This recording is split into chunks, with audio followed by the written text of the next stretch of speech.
реалния свят, като живеем с един производител, няма как да не си направи сметката и калкулацията, защо той да се лимит. Значи пшеницата той е лъжена и може да я проведе на другия ден. Му е лесно. А лимит е нещо, което голяма малко по-трудно. Вижте, това пък е плюс, че си направите семена самички, нали? Няма през години да купуваме скъпи семена от институтите, а лимето си го купуваш веднъж и си поддържаш само семена. Така че...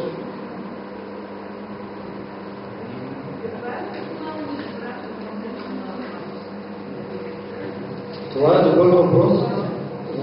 Коя е най-добрата посебна норма? Това е добър въпрос. Ние направихме опити, но за съжаление не бяха достатъчно пълни и не смея да кажа кой е най-големия брой растения в квадратен метър, който е подходящ. Ние стигнахме до 500, примерно от 420 до 500 бройки на квадратен метър растения. Значи нормата не се определя в килограми, а в бройки растения.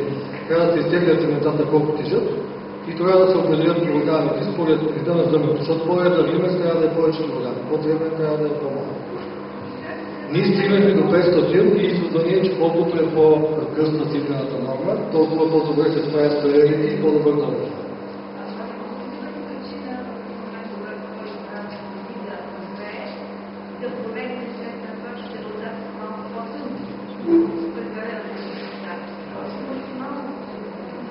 Не сме имали такъв проблем. Има един проблем, има една теория за саморегулиране. Разбирате, защото като излезем тук от тази зала, няма да вървим тъй като войници в строй. Веднага всички са пръскани, защото ни е дотегнало да стоим един до друг. Същата работа е с растения. И когато, извиняйте, че вземам отношение, но искам да ви кажа следното. В последно време, по няколко причини, започнаха да стигат гемотия и бой определени групи хора против геномодифицираната царевица. Геномодифицираната царевица има това свойство, че по повърхността на царевичното зърно има един белтък, който е пагубен за микроорганизмите и за вредителите, но не и за топлокръвните. Този вид растения, царевични растения, не се нуждаят семената им да бъдат с фосфоорганични препарати третиран преди да бъде посят, т.е. не се замърсява почвата. И после, в процеса на съзряването, когато царевичното кочанче се покаже или зърната се покажат от царевичните листа и се навали от дъжд, той не получава зараза от плесени. Т.е. с кардиус или парфузариум не го напада. Това означава, че в храната, която се приготвя, дали фураж или храна, няма микотоксини. Предполагам, че когато лимеца се постави на едни научни основи и се разгледа биологията на зърното и биологията на растението, няма начин да не се открият подобни белтъци, които не разрешават на вредителите да атакуват зърното. И той, Даниел, е прав, че не се нуждаят от предварителни обработки с органофосфорни препарати. Следващия момент, значи за броя растенията, за които става въпрос, много е важно срока на сеитбата. Ако се закъснее с сеитбата, естествено се увеличава броя на растенията. Ако се засее на време, естествено, че се налага по-малко растения, защото пък като всяко житно растение и той се създава някаква розетка, някакво покритие. А когато има покритие на площта, плевелите не излизат. Те не са такива. Те са такива, така са устроени плевелите, че под сянката плевел не расте. Това много интересно. Значи, аз ви го казвам това нещо, тъй като разбирам от агротехниката на соята. На времето, когато сеяхме соя в редици, в редове, имаше изключително много кучи грозди. Това е солано мигло. А в следващите моменти, когато се засее в свят посев, когато зашуми и няма слънчева радиация до почвата, солано мигрем не пониква. Не пониква. И тогава зърното е чисто. Не се нуждае от рушение, не се нуждае. Това е просто постоянно науката се развива. И аз съм сигурен, че без наука Лимеца, макар и този, за който говорим тук, произведен в България, няма да даде максимално. Защото в науката има методики. Тези методики показват начина, по който се извършват мероприятията и има база за сравнение. Освен всичко друго, техниката или лабораторната техника, с която се провеждат изследванията, е вече много по-съвършена и ние можем посредством анализи, посредством такива спектрофотометри веднага да определим колко са белтъчните фракции, какви са белтъчните фракции, екстрактите помагат ли или вредят на плесените. Въобще всички тези неща могат да се кажат в един много кратък доклад, след като науката даде отговор на тези неща. Благодаря. И понеже една древна наука е дала отговор вече на тези неща, затова ставам и се намесвам в точен отговор на госпожата. Ако вашия Лимец, вече 15 години го наблюдавам и съм сигурен в това. Прав е Янко, но има и древни правила, които трябва да се спазват. Ако вие искате да произведете висок Лимец с тънко стебло, ще го посеете на пълнолуние, когато луната е изпълнена цялата, но тогава семето ще бъде по-древно. Ако вие искате да получите едро семе на ниски здрави стебла, ще го посеете в новолуние. Опитайте това и ще бъдете възнаградена десетократно. Тази година, 19-20 е най-подходящата дата за сеяне на Лимец през септември. Ако при условие, че искате да имате здраво стебло и едро семе. Ако не успеете на 19-20, след 24 дни точно, отново ще бъде луната в новолуние, опитайте и няма да поляга вашия Лимец. Ние сме го дигали и сме плакали с ръце отдолу, заринат в кълта. Но това се преодолява, когато човек започне да си говори с небесата. Да знаете, музиката на сферите на проповядвана от ученика на не на Кирил Метон, на Платон. Кой е? Помогете ми, че в момента не може да разберете. Музиката на сферите на големия художник на геометрията, математиката. Питагор. Ето това е музиката на сферите. Послушайте я и тя ще ви се изплати много сериозно. Новолуние, 19-20 за тая година. Ако не успеете, 24 дни по-късно. Въпроси имате ли някакви други? Или може би на другите присъстващи да само към мен?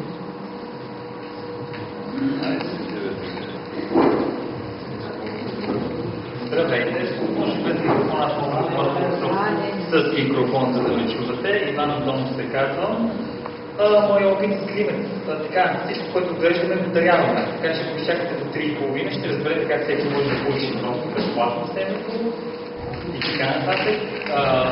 Опитът ми с Лимец е да вземем изцяло от страна, така че бедни, богати почви. Господин зададе въпрос, дали може само да се фрезова земята. Това също сме правили миналата година, над 100 декара нива. В планините, високото, ниското, просто нивите са разпръснати. И за това като опит мога да се кажа, че малко интересно, че ние го сеем повечето на пълнолуние, около пълнолуние. И сравнявайки размера на зърното, пък се оказва, че излиза по-едър от това, което виждам, че се продава. Така че много интересно. Просто правим различни опити и ако земята преди това е обработвана, изгорана, примерно предишна година, тогава може само да се мине диско във време. Правили сме го миналата година, така че става. Нали? Ако вече земята не е обработвана дълго време, тогава може би трябва по-дълбок кораб. Друго с Лимеца, за нас е много ценно това да се сее на ръка. Според мен това е едно от най-важните неща. Понеже знаем, че жито и всички растения, те са живи, но някак малко хора, въпреки че много хора го знаят това като знание, сякаш малко хора го прилагат и го осъзнават.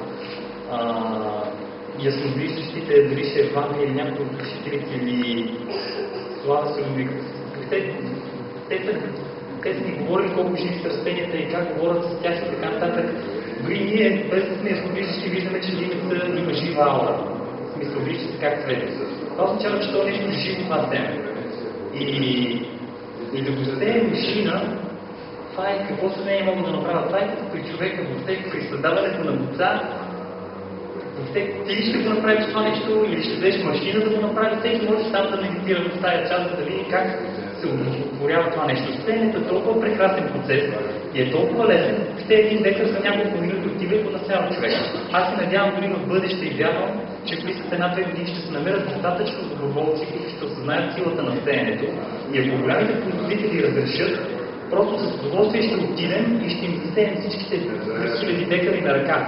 Въобще не е толкова трудно. Ако сме 100 човека за един ден, разцъпваме 1000 декара, случват се нещата, въобще елементарно, ние 2-3 човека с тях на 100 декара за 2 дни, въобще не е сложно. И то е приятно, не е трудно, не е като копаенето или нещо друго, просто отиваш и разхвърляш семена. Резултата прекрасен, в смисъл ние само така сеем всичките ни са стояли само на ръка. Как преценявате колко килограма са на декар? Да, много добре. Това с килограмите също е много интересно. То зависи от почвата, зависи от мястото, най-вече зависи от хората и с какви чувства и с какви намерения го правят. Примерно една нива, която почвата е супер бедна, 13 кг на декар, който е твърде малко по принцип, то движи като 30 кг от тези големите на по-големите производители и 13 кг дадоха 170 кг на декар, който е много добре за тази бедна почва. Супер добре. В меден клуб на по-голямата нива, където там нямаше изораване, беше само дисково врановане. Нивата не е отглеждала там нищо поне 15 години, но идеята е, че там всякакви също много малко количество, 13 кг примерно на декар. И понеже бяхме, както каза, само 2-3 човека и ние сеем и след това ги гледаме по-голяма част от зърното го няма, понеже практиките вече го бяха направили една част. Понеже ние си обработвахме, си карахме и трактор, така се случи, че... но там излезоха около 100 и няколко стотина килограма всъщност, след като първо, че не само аз ще бях събрали, но след това тази нива на много места ще правят светна и предполагам, че животни сте ходили и сте хапали 100 кг на декар, но почвата там е супер бедна и получаваш 40 няколко лева на декар субсидии, просто защото отглеждаш жито. Така че всъщност по-късно мога да ви запознаят колко ефтино всъщност да се отглежда човек милимет. И моя опит и как всъщност се излиза няколко стотинки килограма, дори да си с един декар, дори смисъл, аз не разбирам тия работи после да си коментираме.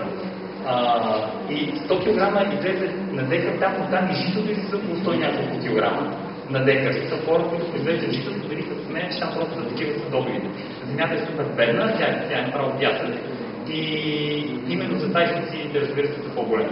Субсидии, това са пари, които ги дават просто вие гледате жито чудесно, ето и 40 лева на декар. Това зависи много, разбира се, от каква земя. От въглеродна вече субсидиите са много по-ниски и ние до сега субсидии не сме взимали за съжаление, защото не знаехме, че има такова нещо. Плащахме си наем на земята и се чуди на хората, че ни дават много по-ефтино, а то всъщност не беше по-ефтино. Просто при земя, която е в южните райони, където е по-бедна почвата, там си е 10 лева на декар на година. Толкова се струва пари. И за нас това беше супер ефтино, но не знаехме просто заради земята. И отделно, че хората после си взимаха 40 лева. Това вече са подробности. Така че това със засяването, аз живея малко по-високо в планината, там също в дива почва, не е обработвана с стотици години, примерно, или поне 50-100 години.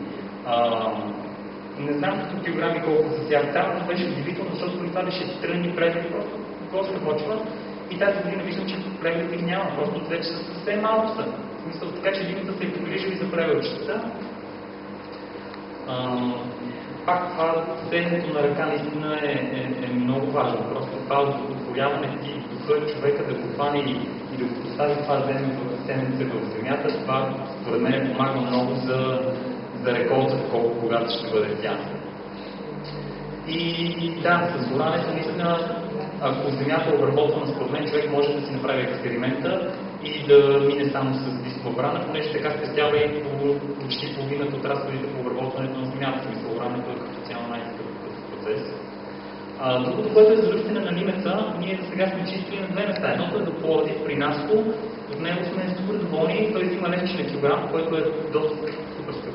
Но пък той е чисто много добре, смисъл, въобще е прекрасно, защото ако имаш жито, примерно, приеми си той отделя житото от лимеца, въобще кухите семена и се запазва въобще 100% към носа, това, който много смисъл и е супер чисто, всичките плевничета ги отделя, нали, така нататък.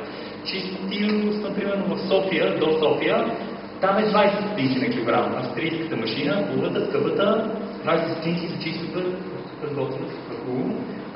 Но там се стават малко предълчета и човека нямаше много опит в случая. Шефът го нямаше и голяма част от семената се не чупиха, докато аз да му обърнах внимание и му казвам, човека нещо да пикне, не може така да случва.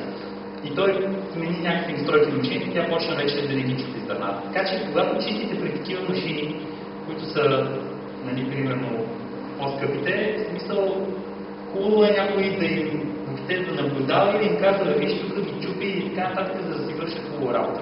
Хората не са виновни, просто нямат толкова много опит, защото и поне говоря за човека в София, който не беше в случая. Така че цената е огромна разликата, 20 стотинки на килограм. И ако ще говорим за цени по нещо много, значи аз, примерно в южните райони, по Благоевград, там е доста по-скъпо. Там орането, примерно, ти е около 25 лева на декар, докато в Централна България тук са 15 лева на декар. Така, значи долу е излиза много по-скъпо, да изглежда един декар ти е... разходите по един декар излизаха 40 лева, защото урани после 2 пъти изчисловане, 40 лева и после 20 лева се идва. Значи 60 лева са ти на декар, разходите по абсолютно всичко.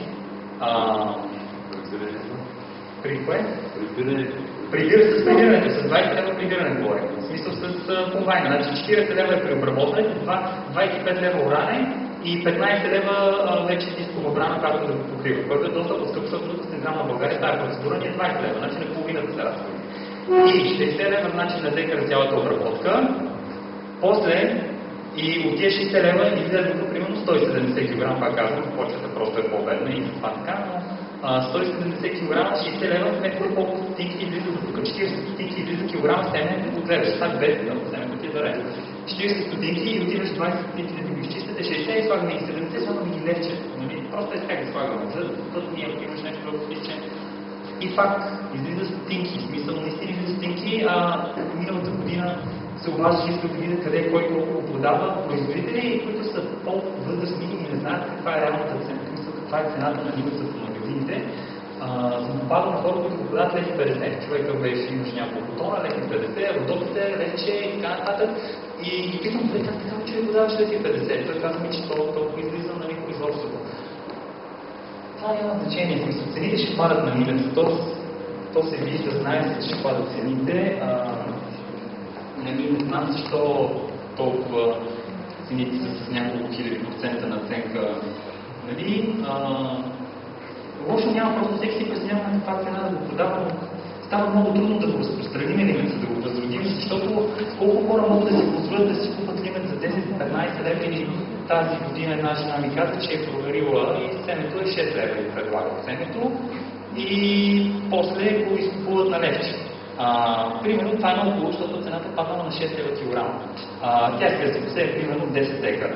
10 декара, ако трябва да слагаш по 20 кг на декар, 20 кг според мен е много добра норма на декар, примерно. Някакво средно, което е пак зависи от земята, дали първата година може малко повече, ако има много плевели, за да може така да изчисти тези плевели, после следващите години може по-малко, може 15 кг да се слагат на декар, защото тогава вече няма толкова плевели и повечето семенца се раждат.